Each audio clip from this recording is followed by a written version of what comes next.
Edit your white. Oh, Hello. hello. All right. So I have in my notes that we did the Civil War last time. Is that true? I don't think so. I know we would have really have been ahead had we done so.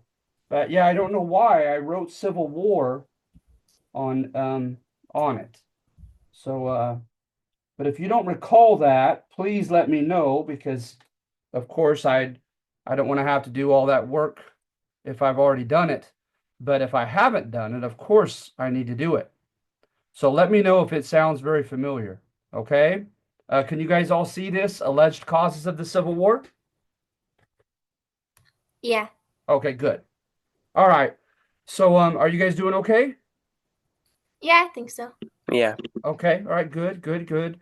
Okay, and also I will this week I will do some of your assignments. Okay. I usually the squeaky wheel gets the grease. I have a class that finishes on the 7th of December. And so I've been prioritizing them and then I have another late start class that are confused about the assignments and they want feedback. They're asking for feedback in large numbers. So I've been giving a priority to two other classes. And so and I've written four or five new assignments this semester, so I've been studying and writing these as well. So I apologize for being so far behind in grading. Um, but at any rate, what we have here, this one I'm not so proud of. It's pretty simplistic. It generalizes in a major way. What I try to sell you, right, is that the North evolved in the image of the New England states, and the South evolved in the image of Virginia. And so then I do a contrast between New England and Virginia and try to show how almost as if the Civil War of 1861 to 65 was inevitable, was unavoidable, because they moved in two incompatible paths. All right.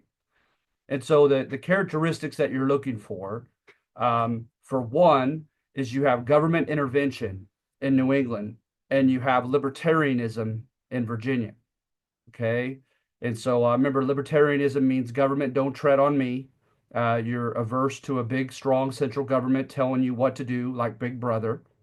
And then with New England, you had the notion of the covenant right off the bat that God is watching everyone and they need to watch one another to make sure no one is sinning.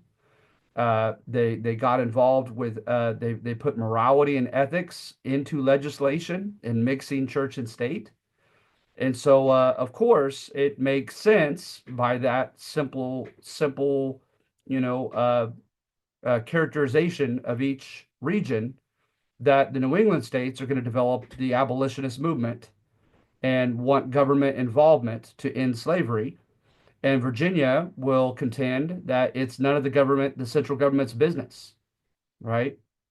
And so you do have evidence in Brinkley's textbook, Alan Brinkley, and other textbooks that the early industrial revolution, the commercial revolution, the transportation revolution primarily occurred in the North as opposed to the South.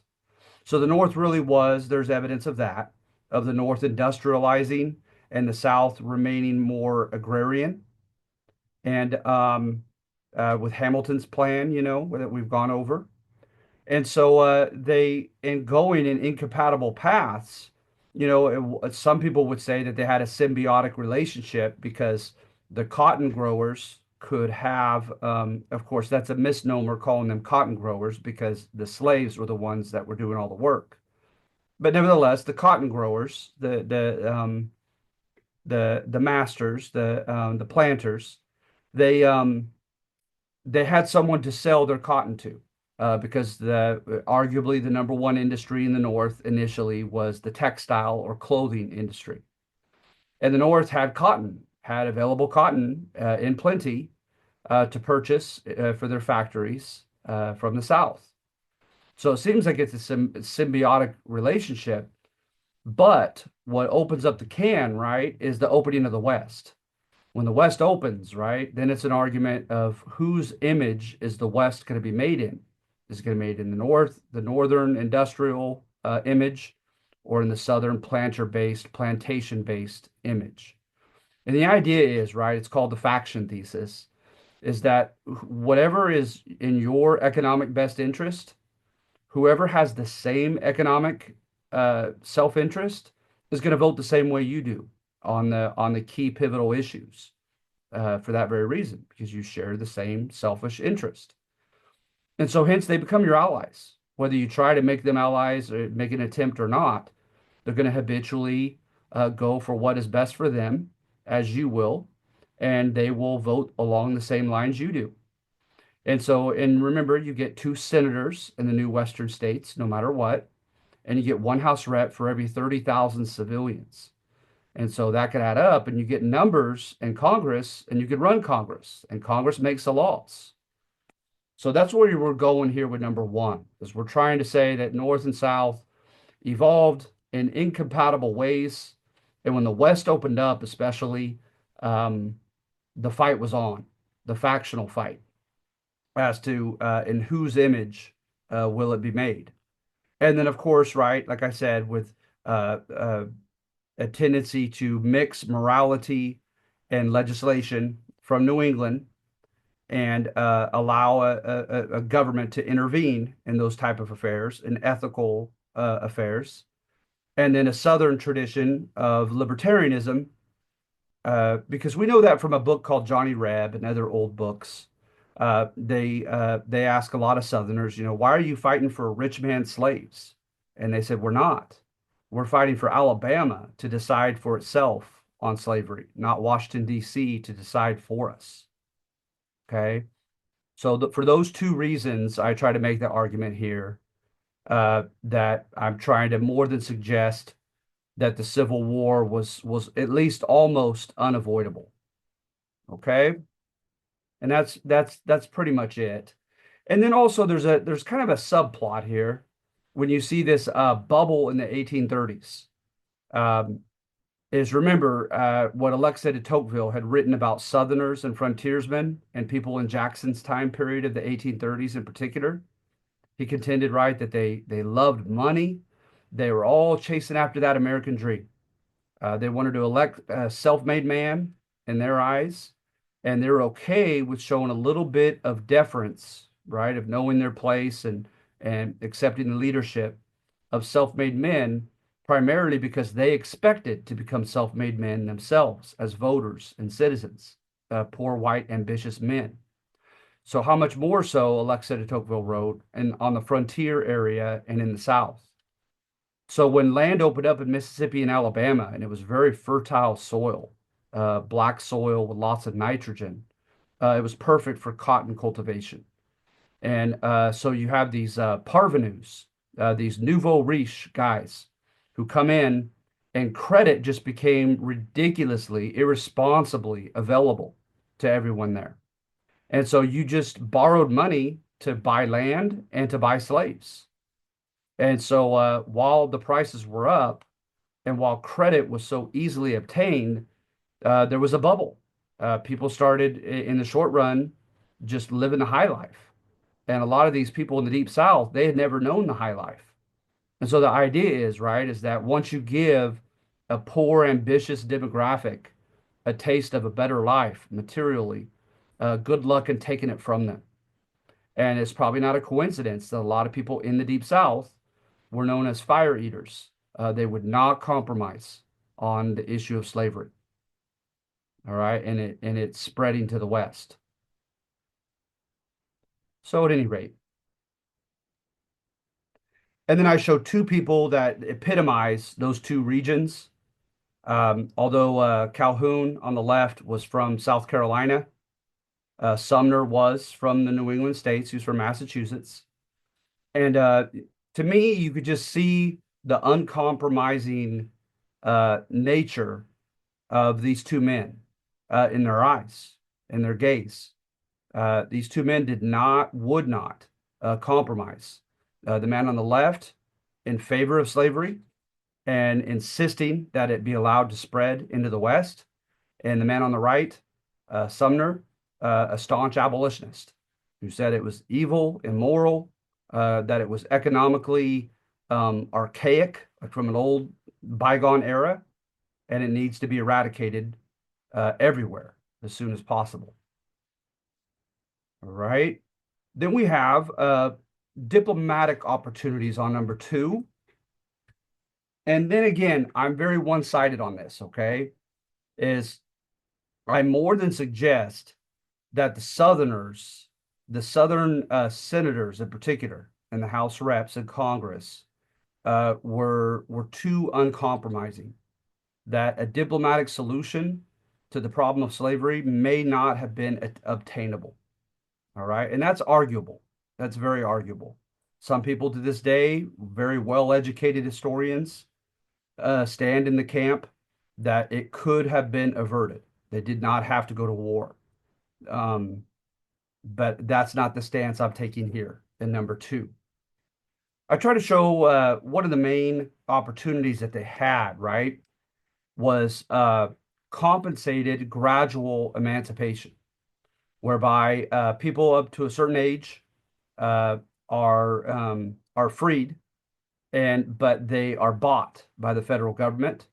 So Fifth Amendment wise, the right to life, liberty, and quote property is upheld in that the Southerners are compensated for their slaves.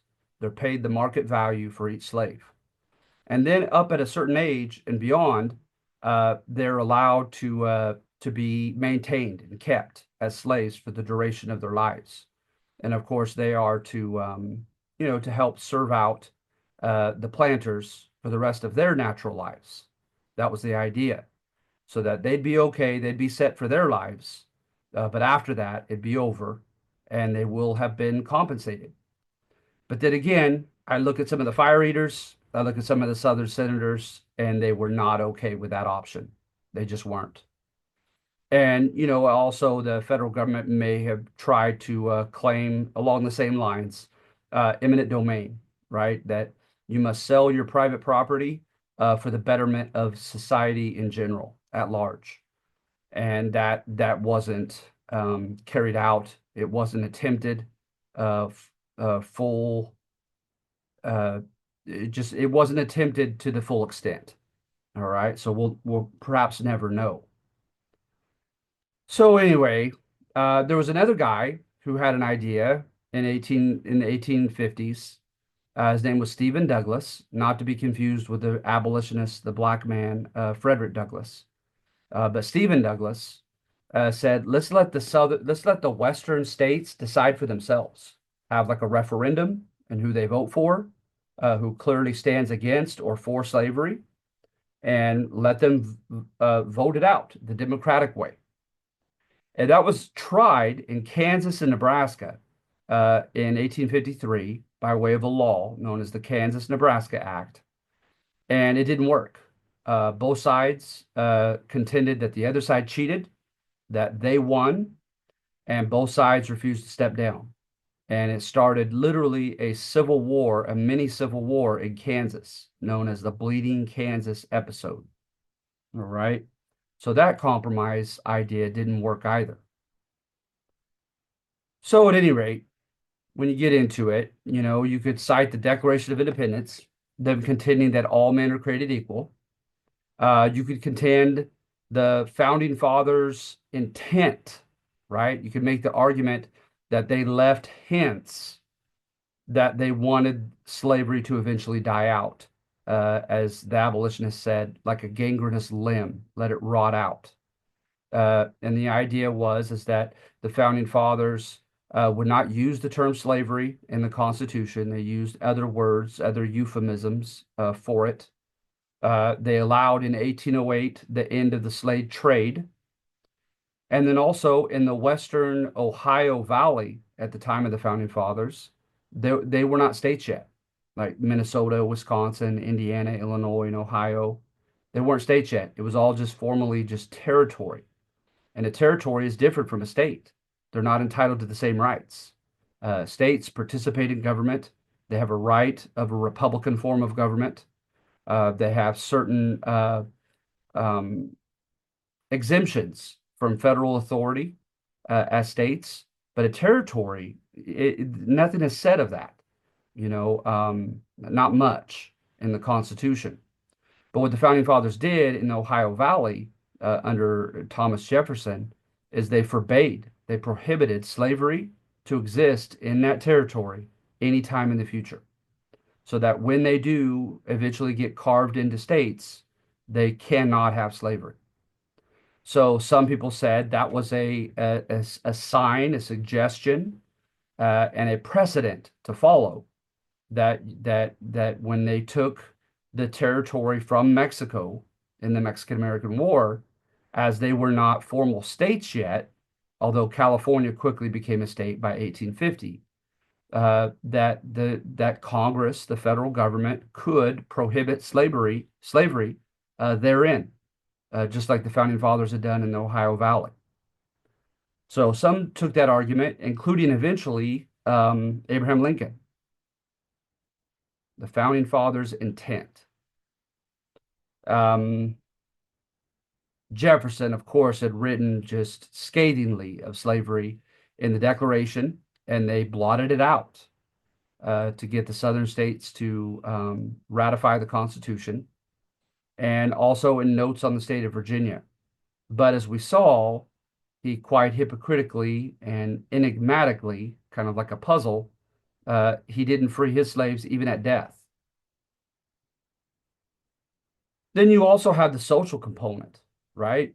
You not only had minstrel shows down in the South that portrayed the Sambo image of African Americans as the happy-go-lucky, ignorant people who couldn't handle freedom if you gave it to them, but you also had, by this time, by the antebellum period, the few decades before the Civil War, the 1830s through 1850s mainly, you had the political argument by John C. Calhoun and others that slavery was a positive institution, that it was for the good of the slaves, that once again, they could not handle freedom if it were given to them.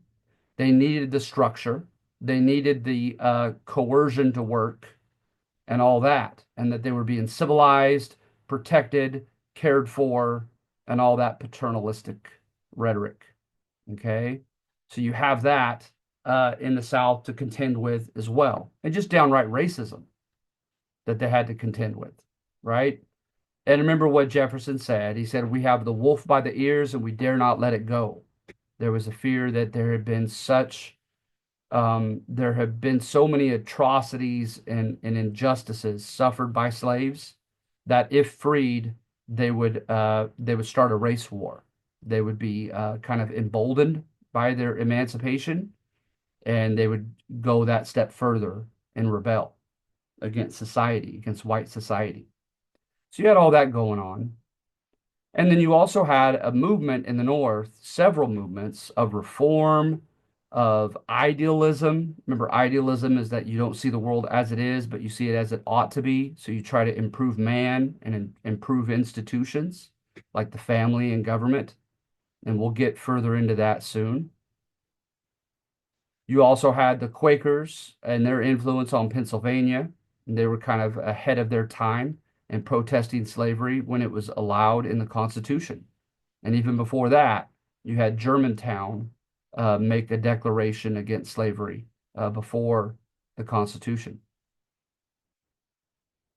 So at any rate, I'm going to wait on the abolitionists and so forth. But one thing I will say on the abolitionists now is the abolitionists were not for compromise. That's one of the reasons why they were seen as being so radical. Is remember when they say that we have a federal republic, the federal part is the states sharing powers with the central government, and the central government not being able to do whatever it wants with the states. And when you look at Article 1, Section 8, when it gives all those powers to Congress over the states, nothing is said about slavery. And the 10th Amendment says if it's not covered in the Constitution, and if it's not implied and connected by the elastic clause, the necessary and proper clause, then it is reserved to the states.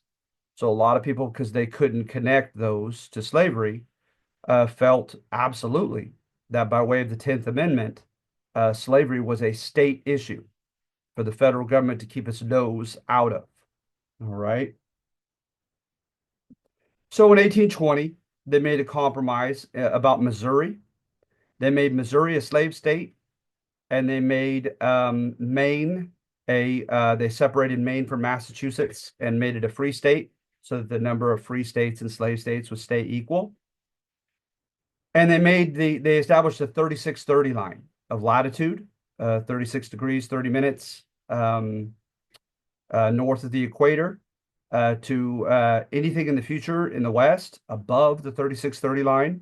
They were to prohibit slavery, and anything beneath that line going into the West, they were to have the option. It was feasible to have slavery. All right, that was the Missouri Compromise. And so there you have the 3630 line and so forth. And then look at the North, right? I find this interesting that abolitionist sentiment, right? That the federal government should just do away with slavery because it is immoral and it shouldn't care what the Constitution does or doesn't say about it. They constituted supposedly only about 2.5% of the population. They were a tiny fraction of the population, these quote radical abolitionists. So most Northerners were not abolitionists, period. So most of them were either indifferent about slavery or they opposed slavery for the wrong reasons, right? A reason for which you could oppose slavery, and I'm getting ahead into revisionist history, but is that, for instance, you want all jobs and all land available to white men. You want white sharecroppers to do the farm work instead of slaves. Or you want factories with white workers earning wages and having a chance to rise up the socioeconomic ladder instead of slaves. Okay. So there were multiple reasons why you could oppose slavery, for all the wrong reasons that were not even close to humanitarian. But look what they were called, the Northern reps, when they agreed to the Missouri Compromise in the press in the North. They were called dough faces, and that basically meant wimps, right? Like a baby deer, that they were wimps. They were allowing the South to pull its weight too excessively, and they wanted in the future the Northern reps to take a stronger stance against what will later be called generically the slave power by people like Salmon Chase, spelt like the fish, Salmon Chase. So at any rate, there you see it. So you see Missouri there, and the bottom line of Missouri is the 3630 line. Missouri was to be the exception to allow slavery above the 3630 line, but in the future to the west, anything above that with equal northernly with Missouri or above was to prohibit it. Then you had the Compromise of 1850, and the Compromise of 1850, right, that allowed California to become a free state, but in return, they established a strong fugitive slave law, whereby runaways, alleged runaways from southern plantations, could be caught and remanded back to their masters from northern states where they were seeking refuge. And so you had some very famous cases, like in Syracuse, New York, and other cases, whereby white northern mobs tried their best to defend the alleged runaways. I say alleged because they think thousands of free blacks in the North were, quote, abducted, kidnapped. The euphemism, of course, was captured because they were alleged to have been runaways. And they went to racist judges who demanded that they be remanded back into the South, even in some cases when they'd never been from the South. And then also you had the fear because some people go so far as to call it brinkmanship.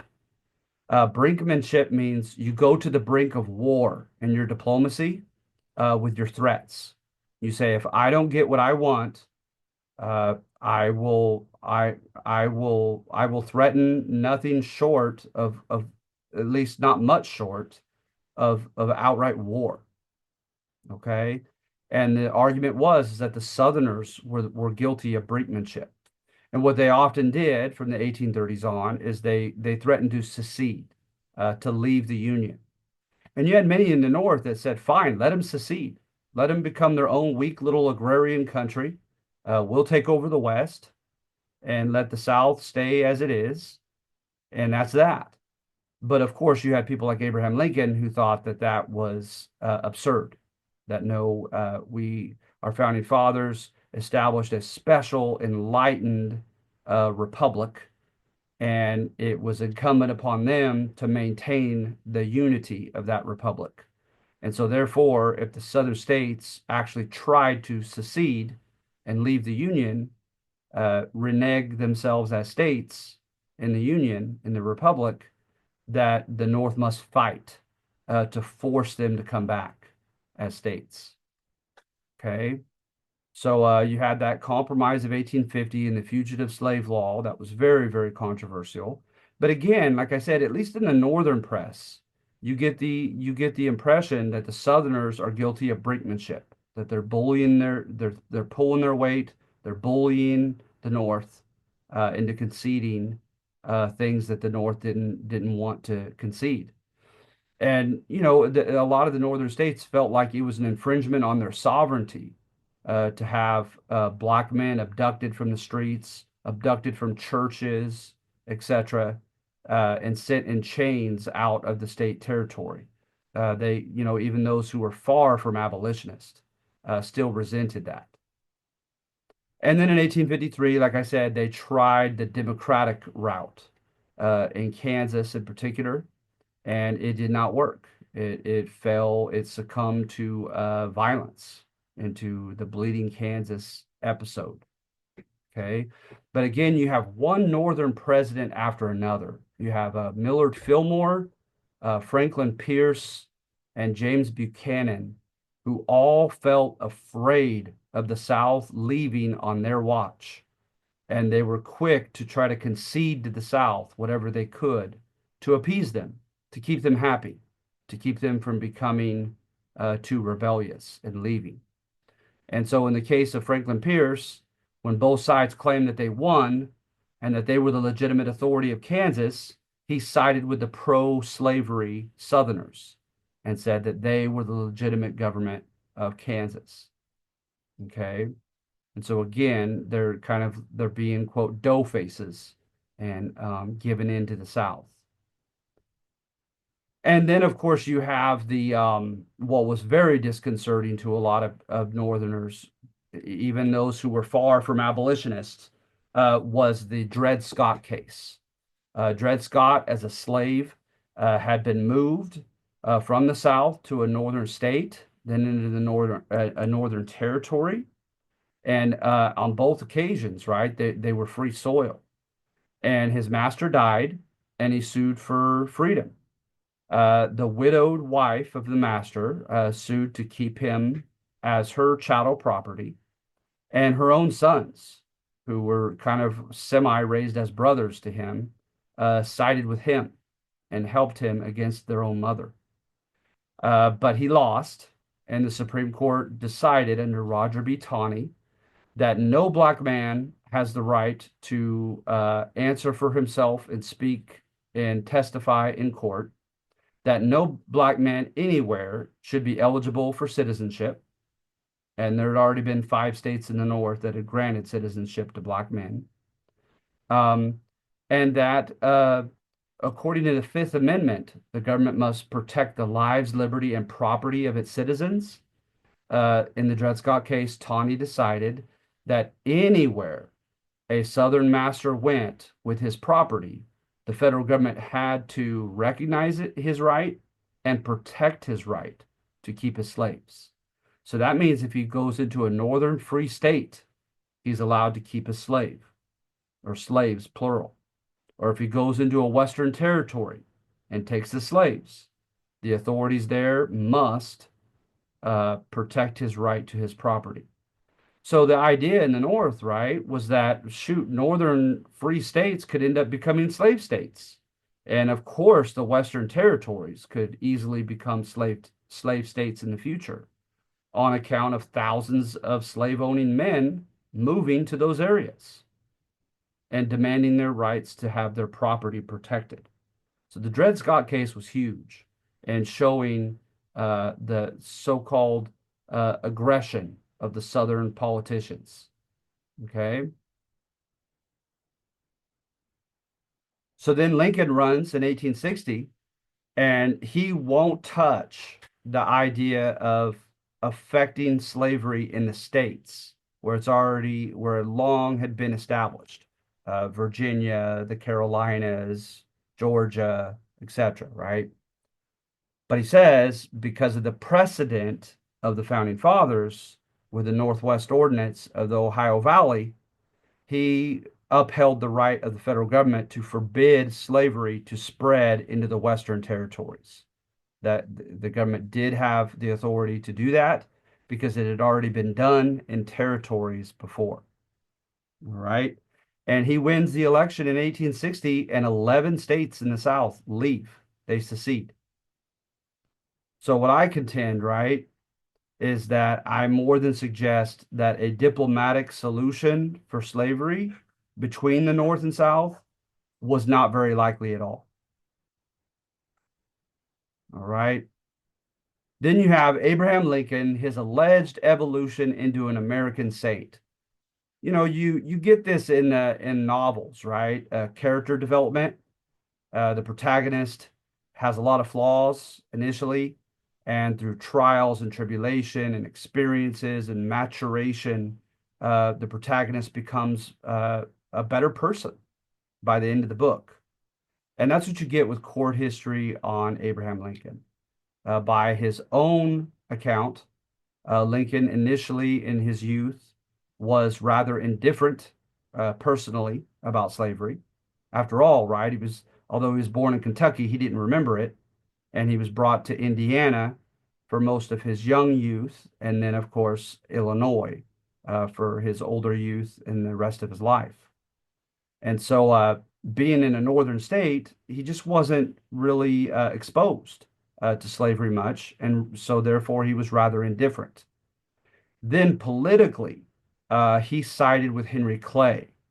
And Henry Clay had made it known that he had personal qualms against slavery, but he said that you had to, and I don't know who popularized that contention, if Lincoln was just paraphrasing what he thought Henry Clay did, and to what extent maybe Henry Clay had voiced this.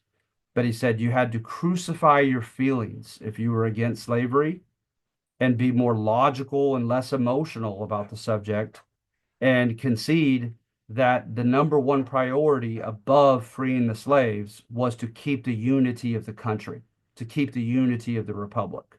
So hence to pacify the South. Okay. So notice he has two obstacles into becoming anything that even approximated an abolitionist. He was personally indifferent, and he had constitutional issues with his feelings that you could not obstruct a man's right to his property in a place that had already been established as a state that had sanctioned slavery. Okay. So what changes? In 1838 and 1841, Abraham Lincoln travels down the Mississippi River as a flats boatsman, as like a traveling merchant, with other business farmers' produce to sell it all the way down in Louisiana. And when he does, he becomes an eyewitness to slavery. And supposedly, according to his cousin John Hanks, who accompanied him, he said that it had the power of making Lincoln miserable, what he saw. All right. So now he's developing a personal distaste for slavery. It's repugnant to him when he sees it. And you have a quote from him about talking about slaves that were making merry. They were trying to be silly and have fun, but they were chained up, and he couldn't understand that. And, you know, Howard Zinn and other historians would interpret that as them trying to keep one another from rebelling, a sense of escape, a sense of catharsis, and so to keep everybody from being completely broken or completely just so indignant that they're ready to risk their lives in rebellion. So he's very much troubled by that. And then he also has a famous anecdotal story with a young woman that men were catcalling and couldn't wait to physically take advantage of and trying to outbid one another for her. And the story goes that Lincoln bought her above the other suitors, and he immediately freed her. So that he bought her just so that none of those lecherous men could buy her, and then immediately set her free. So then you get quotes like the A and B quote. I think this is great. Look at this. If A can prove, however conclusively, that he may have right enslaved B, why can't B claim that he can enslave A? Oh, you say A is white and B is black. It's color then. The lighter having the right to enslave the darker? Take care, by this rule, you're to become the slave of the first man you meet with skin fairer than your own. Oh, you don't mean color exactly. You mean the whites are intellectually superior to blacks, therefore having the right to enslave them. Take care again, for by this rule, you're to become the slave to the first man that you meet with an intellect superior to your own. It's quite witty. So at any rate, it's somewhat of an evolution. When he's in Illinois, the first instance that I have read of him taking a stand was simply for abolitionists, okay, for their First Amendment rights to speak against slavery. There was something called the Browning's Resolutions, and only 6 men protested it. And he was one of the 6 men. And the Browning's resolutions basically took away First Amendment rights from abolitionists, saying they were agitators, they were troublemakers, and they didn't have the right to give their public speeches because they stirred up trouble. And Lincoln defied that. And he even wrote a legal refutation against those resolutions, sticking up for the abolitionists. All right. Then he becomes familiar with Joshua Giddings and other abolitionists in Congress when he's elected into Congress. And they get his ear. They constantly speak to him, try to have an influence upon him, etc. And before you know it, he is with the abolitionists in wanting to end slavery in Washington, D.C., okay, as a symbol, as symbolic, contending that slavery's days are numbered. And what better way to show that, right, than to free the slaves in the nation's capital? And then secondly, he gives his the divided house divided speech, where he quotes Jesus and saying that a house divided against itself cannot stand, and that we either must become pro free soil or slave soil, that we can't continue to compromise and have the nation split in half. So that's beginning to sound a little bit more like a radical. All right. So then, supposedly, he becomes convinced from the fugitive slave law, from Bleeding Kansas, and especially, he said, from the Dred Scott decision, right? That was so kind of offensive. And I don't mean offensive as something that offends you. I mean like offensive versus defensive. That it was quite offensive and securing the rights of slave owners anywhere they went, right? And thus, arguably, as the Northerners said, augmenting or adding to slave soil into the North and or into the West. So at any rate, he becomes convinced eventually that the South is so unwilling to compromise, is becoming so diplomatically aggressive, that he must take a more aggressive stance himself. All right, fight fire with fire. So that's when he comes up with the idea of the father's intention. And he didn't devise that idea. The abolitionists had been saying that, but he adopted it. The idea that the founding fathers intended for future generations to get rid of slavery, right? That his days were meant to be numbered. And what better way to show that and to start that process than in ending the spreading of slavery to the West? Because after all, right, they were territories. They weren't states yet. So thus, the Congress had the right and the precedent before to do that. Okay. So then, he becomes president, and he issues the Emancipation Proclamation. And by way of his Gettysburg Address, right, it was definitely intended as another step toward complete abolition everywhere. Remember, he said that 7 years ago, he said, our founding fathers brought forth on this continent basically a special republic, an enlightened republic, right? That was conceived, that was given birth on the foundation and the premise that all men are created equal. Okay. And he said that was why the Northern soldiers were dying.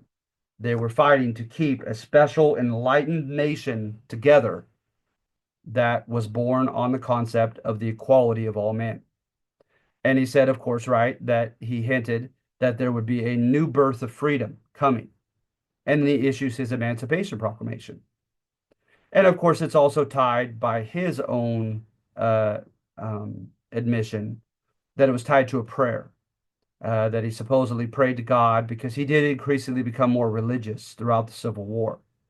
And he supposedly prayed to God and said that if you will keep the Southern Army from reaching Washington, D.C. through Antietam, if we could stop them at Antietam, I promise you, God, that I will free the slaves. And they were stopped. It became a stalemate at Antietam. But he doesn't free all the slaves, right? He only declares free slaves of rebels, and even makes a deal with Kentucky that they could keep their slaves in Kentucky if they stay loyal to the Union and fight for the Union instead of the South, because Kentucky was one of the border states between North and South, and it was quite contested which side to choose. So at any rate, he's a complicated man. But according to his speech to his conversation with Seward, William Seward was a Secretary of State and an abolitionist who had run for president and badly lost as an abolitionist in 1860. And Lincoln put him on his cabinet. And Lincoln tells him, basically, you got to be a good chess player. The first things first is I have to win this war, and I need the help of the cavalrymen from Kentucky. But he says, once I no longer need their help, I'm going to free their slaves as well. They just don't know it yet. So he contends that he's doing this all calculatedly, step by step. That's what his defense is for having such a lukewarm Emancipation Proclamation. All right. So at any rate, then the war begins to progress or digress. More and more killed. As you probably know, 600,000, over 500,000 men will lose their lives. It's the bloodiest war in American history. And as they're fighting and dying, right, he begins to be instrumentally behind the 13th Amendment. And the 13th Amendment that'll be the answer of the non-abolitionist, anti-slave politicians, right, who don't have the guts to just declare that slavery is over in the states of the South, but contend that through a new amendment they can do such, and they can declare all slaves everywhere, including states, to be freed. So he was instrumental in the 13th Amendment. We have plenty of evidence for that. And so then, and he goes through various steps during the war. He supports Congress in the confiscation acts, so that when the Northern Army wins in a certain region in the South, they declare all the slaves of those rebels freed, okay, or confiscated property. And so that's hardly an abolitionist thing to do, but it's anti-slavery, right? But by the second inauguration when he wins re-election amidst the war in 1864, he gives his Mighty Scourge speech, where he likens the war to God's punishment, God's chastisement upon the entire nation for slavery. All right. Now he's starting to sound like an abolitionist.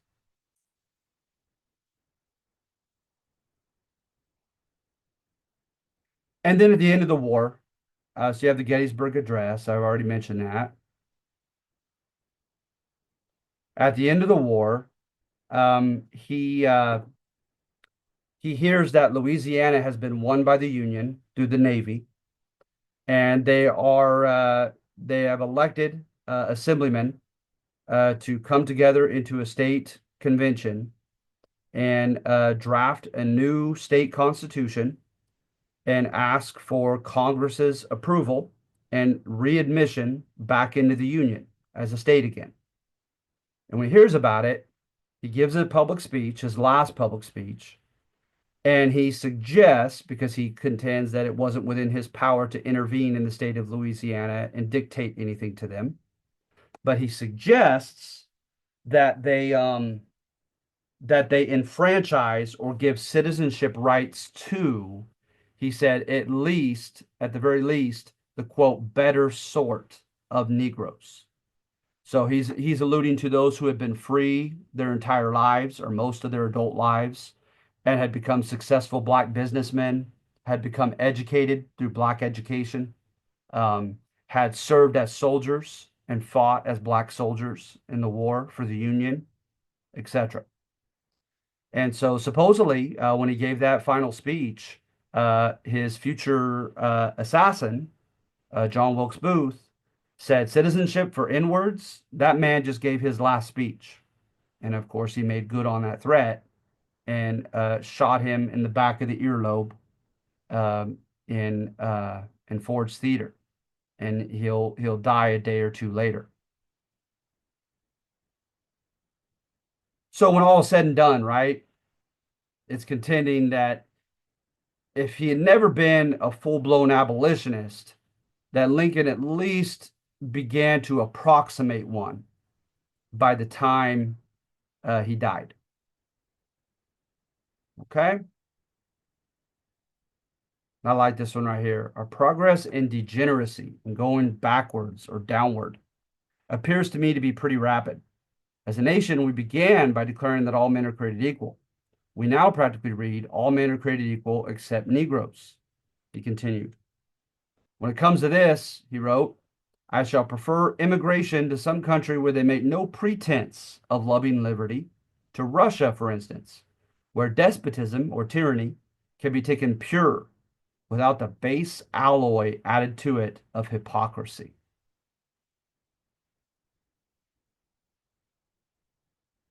And then number 4 is court history. And with court history, they contend, right, that this was at least partially a crusade to end slavery. Because you have to admit, right, in court history as well, that praises America as an exceptional country, that we dropped the ball, we got it wrong with slavery, all right? But with this antebellum generation, they were special. They were special. They were idealistic. They were courageous. And they rocked the boat when the boat needed to be rocked. And they made enough noise that they helped force confrontation and discourse on slavery. Because before the antebellum generation, right, it was the elephant in the room. Everyone knew that it was there, present, as a source of political awkwardness, and you just didn't speak about it. But now, with this new generation, it was different. All right. So what I try to do is I try to show the degree to which this generation was idealistic, where they wanted to improve man and improve institutions in this country, was courageous, was unconventional, and did not defer to authority nor to tradition and just kowtowing to slavery. Okay. So you have a movement against alcoholism, a movement against domestic abuse, a movement against child labor, a movement for prison reform, a movement for physical health, a movement for religious, just that the generic noun I think of is improvement. All these different movements, these antebellum reform movements, just erupt in the 1830s. Okay. And take, for instance, the Transcendentalists. The Transcendentalists felt that man is trapped in a prison of following his leading institutions and following blindly tradition. And what he needs to do is he needs to transcend his mere material existence of just working and eating and sleeping and doing the same thing over again, like a hamster on a wheel. And instead, he should reach a stage of enlightenment, a stage of fulfillment, spiritually, mentally. Okay. And so they formed these utopian movements, these movements where mankind was supposed to try to reach perfection, where they were trying to create an atmosphere, an environment of perfection with no divisiveness, no crime, no harm done to anyone, etc. All right. They tried famous ones in Oneida, New York, and in New Harmony, Indiana. They allowed all people, women, people, men of color, etc., right? Because they said we're all connected by this great oversoul. And the oversoul, right? The idea of being connected by an oversoul, metaphysically, they borrowed from Hinduism. All things being connected together, they also borrowed from Native American pantheism. So it was kind of a smorgasbord of different worldviews and ideologies. But nevertheless, it was a uniquely American mixture known as transcendentalism. All right. I like to think of them as like intellectual hippies. And so they absolutely were not for deferring to your government authorities, not for deferring to tradition, etc. And so, and they absolutely thought, most of them, like Henry David Thoreau, that slavery kept man, black men and women, from achieving that transcendent state. All right. Then you had an awakening in religion. And what they did, right, is they entered the realm of the profane.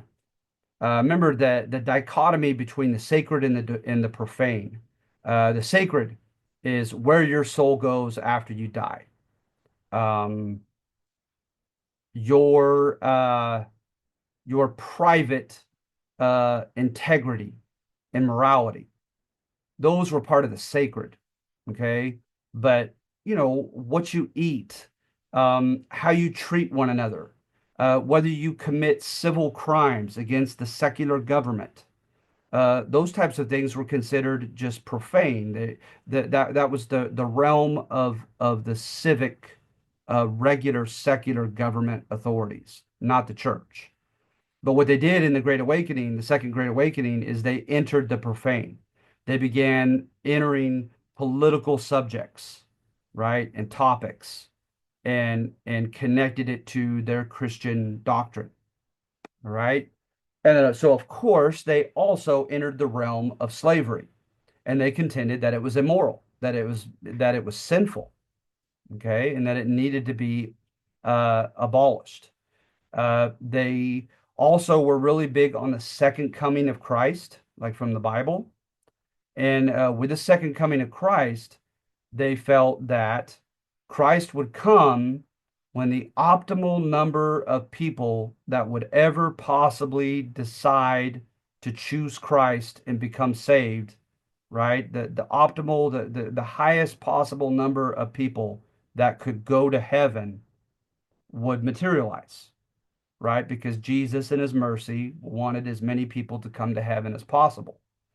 And so they were for cleaning up and reforming every facet of life to try to get man to become more righteous and less sinful. So they really got involved in the slavery issue, the evangelical Christians in particular. All right. And so you have that factor as well. I mentioned Henry David Thoreau and the Transcendentalists. And so, what about the abolitionists who went against slavery and focused on that? All right.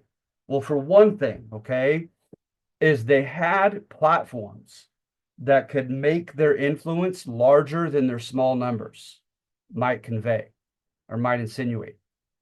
So, for one, right, they had what was called the cylindrical rotary press or the steam powered press. And with this, right, it was the beginning of the penny press, of a cheap, affordable, available newspaper for people in all towns and cities. Okay.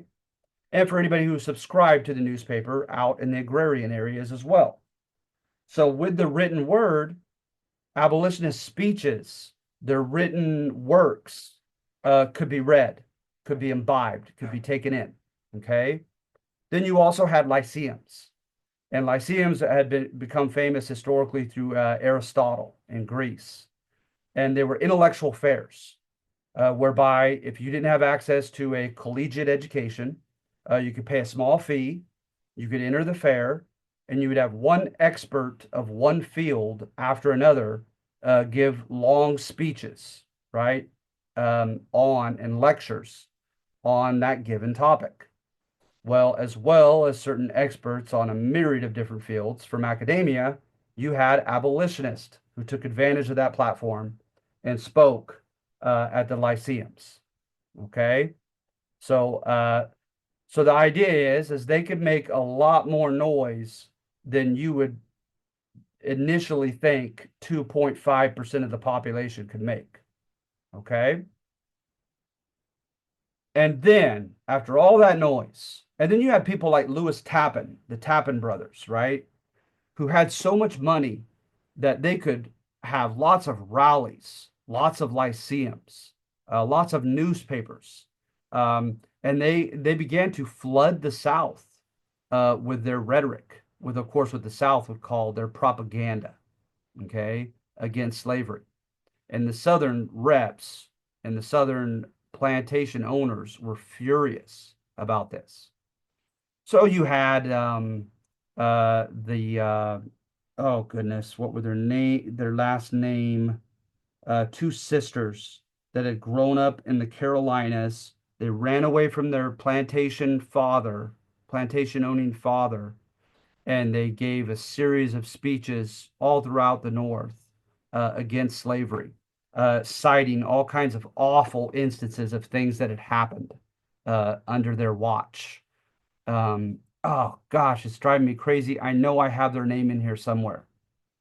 You had Frederick Douglass, a runaway slave from Maryland, who was so articulate and so just vitally to the bone and marrow of any given topic that he broached. It's like, for instance, Google Frederick Douglass's 4th of July speech.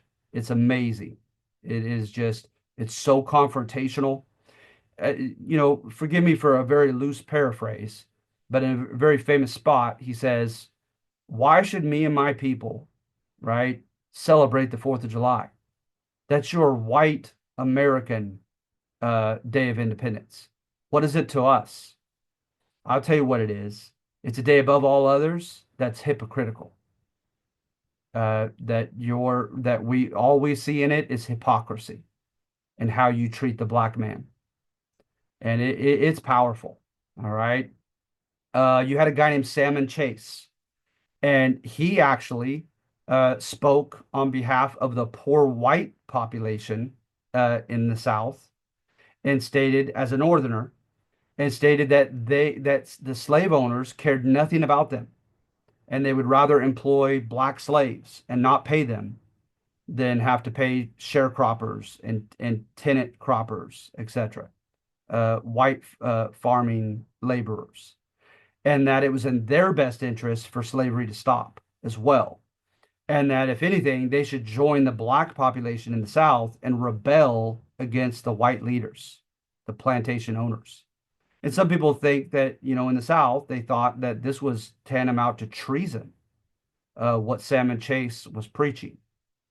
You had Harriet Tubman and her Underground Railroad, right? And I get varying numbers that go from like the 200s to above 1,000 of people that were freed through the Underground Railroad. And of course, it wasn't underground and it wasn't a railroad, but it became surmised in the South that there was a group of a secret 6 northern senators who were funding this with their money, with their ample money, and encouraging slaves to run away from their masters. And of course, that was causing their masters a loss of their cost of the slave, as well as the labor that they contributed. And not to mention that it was emboldening all the black slaves and the free blacks, etc., in the South to rebel. All right. You had Sojourner Truth, one of the first women, and she was a black woman, to give public speeches.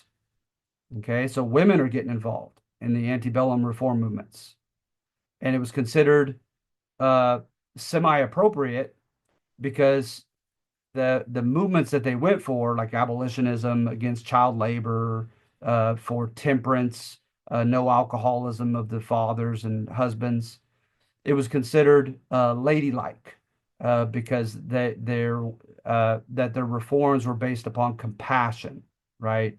A quintessential trait of the Victorian woman. And so women were kind of getting a backdoor into politics.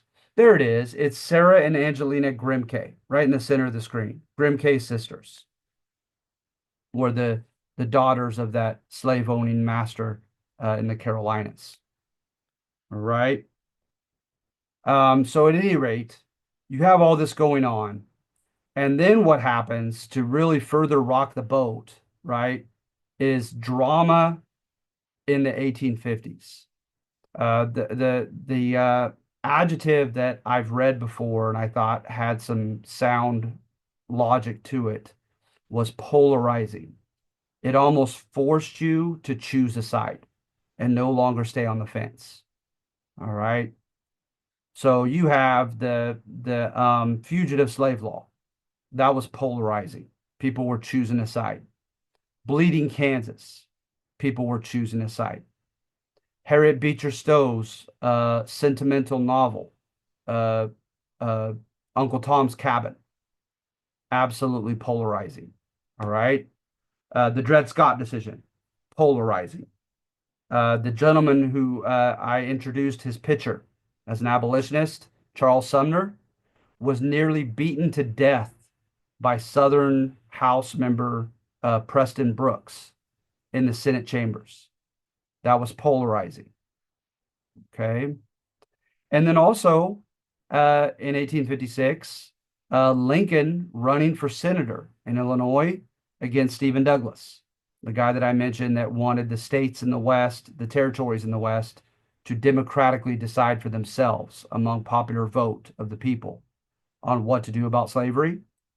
Lincoln was cornered by Stephen Douglas, and Stephen Douglas basically asked him in front of a racist crowd, so you're telling me, Mr. Lincoln, that if everyone in Kansas were to decide that they want slavery, right, or in Nebraska, that if everyone decided they in that state, in that territory, that they wanted slavery, that you unilaterally on your own would say no and veto their decision?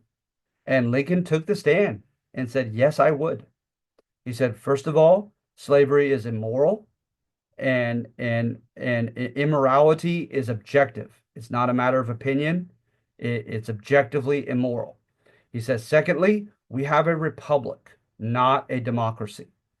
And not everything, especially a decision like slavery, needs to be decided democratically. That the federal government has a right to say no to the spread of slavery in the Western territories. And he'll lose the Senate race for this. But 4 years later, when he ran for president, a lot of people felt like he at least had somewhat of a backbone in taking a stand on the West, as opposed to Stephen Douglas, who wanted each territory to democratically decide for itself. And then lastly, right, you also have John Brown in his raid. He went on a raid with like 19 or 21 men. I mean, that's it. Into Virginia, killed the soldiers and took over Harper's Ferry fort and tried to disseminate the weapons to the local slaves to start a slave rebellion. Federal troops came in, cornered him in a barn, captured him. He had a very, very public trial, publicized trial, and he was hanged for treason. All right. So these were polarizing. They were making people choose a side. And then, of course, polarizing was the presidential election of 1860, because they knew the quote tyrant Abraham Lincoln said no to slavery spreading anywhere else in the Western territories. And then lastly, you have the evolution of Lincoln that we've already covered. And that together makes court history of the Civil War. That a special generation arose that was idealistic and courageous and made a lot of noise and forced the nation to have discourse on slavery. You had polarizing events in the 1850s that made people choose a side, and you had the evolution of Lincoln. And put that all together, and you have a somewhat of a crusade against slavery. Right, that's Frederick Douglass and Salmon Chase. And then number 5, the last one, is the Civil War did not entail a moral crusade against slavery. All right. 19 states in the North, only 5 allowed some citizenship rights to some black men. 5 out of 19. There were what, 3 referendums during the Civil War in northern states and to give citizenship to black men, and only 1 of the 3 states passed it. All right. So slavery was alive and well in the North. Look at this with the New York draft riots. They chanted, "We will not die for the N-words." All right. This is in New York, cosmopolitan New York. So I say most Northerners were far from abolitionists. And then I remind you of the Free Soil Party. And they wanted free soil so that white men could have job opportunities, land opportunities, educational opportunities. The educational part was because the slave-owning planters refused to pay taxes, their elected reps. They refused to pay taxes to allow poor white parents' kids to have the same education as their kids. They wanted their kids to have an advantage. You have the 3 presidents before Lincoln, and they clearly kind of kowtowed to the South and compromising out of fear. And then Lincoln, you have evidence at the beginning of the war, he dragged his feet, right? The Emancipation Proclamation only declared free the slaves of rebels. He had a horrible quote to Horace Mann. Not Horace Mann. Horace Mann was the educational leader in the North of public school systems. Horace Greeley. I'm sorry. Horace Greeley. And he said, "My paramount object is to win the war. It's not to free the slaves. My number 1 priority is to win the war." Okay. And then he says, then if I could free slaves secondarily, sure. but it's first and foremost to win the war. And then there was all this rhetoric, like I mentioned, of Salmon Chase, of the slave power. There was widespread resentment in the North that the slave owning class, their elected reps in Congress, were throwing their weight around and engaging in brinkmanship, and they were tired of it. So notice I didn't mention that they were tired of the treatment of slaves. And then you also had libertarianism versus, federalism or bigger government. And so a lot of more people in the North were okay with Washington, D.C. making decisions about slavery. And a lot of people in the South were not okay with that. They wanted each state to sovereignly decide for itself in the South what to do about slavery. Right?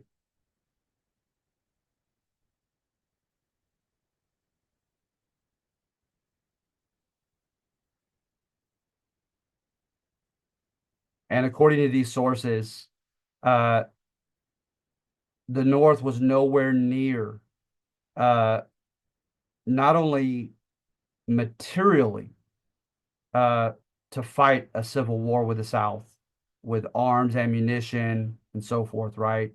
That are required to fight a war, but they weren't ideologically ready in 1850 to fight a war. They weren't willing to risk their lives just to keep the Southern states from leaving. But in the 1850s, right, sectionalism took off. Like I mentioned, the polarizing events that were happening during the 1850s, Northerners increasingly thought of themselves as almost like a separate country from the South, as a separate people, and felt proud of being Northern and wanting to put the Southerners in their place.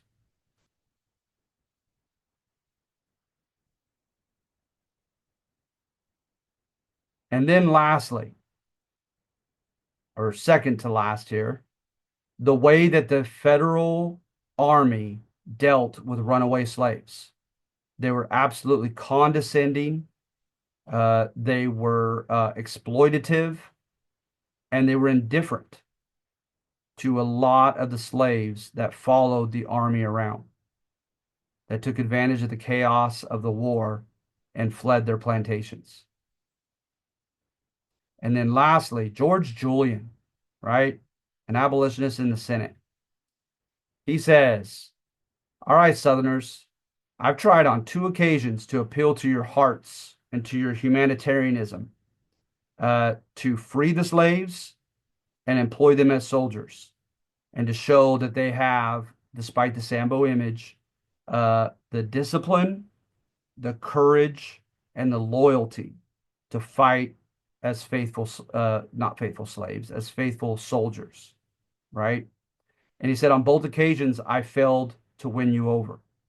So he says, now what I'm going to do is I'm going to appeal to your self-interest. He said, a lot of Northerners are tired of all these men that are dying, right? And they're asking for what? Just to keep the South in the country? That's not good enough to lose my kid. That's not good enough of a cause. He said, this will give us a rallying cry and a cause to fight for. He says, secondly, if we don't use the black men as soldiers, the South is going to beat us to the punch. And it could make the difference in who wins this precarious war. And that goes back to quotes from Ulysses Grant and Lincoln himself, who contended that the mere sight of tens of thousands of, quote, Negro soldiers marching into the South would cause the South to just get chaotic and shake in their boots.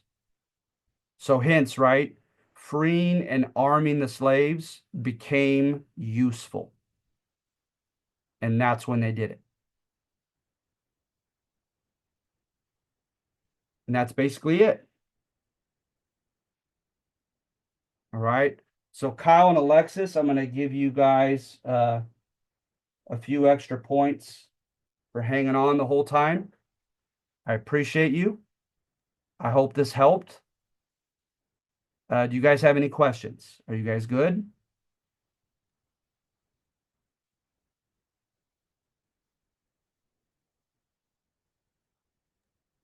Did you ever put the points on the test, the extra ones, because we were there for that meeting? Not yet, but I will. I have it on a piece of paper. And that's what's important is I look to the piece of paper as I'm putting your points in. So yeah, I promise Kyle I will. Okay, thank you. No problem. Okay. All right. Well, that's about it then. I hope you guys have a good week. Thank you for attending. I really appreciate you.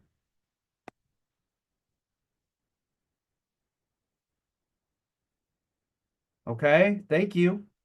Bye. Thank you. Bye, Kyle. Bye, Alexis.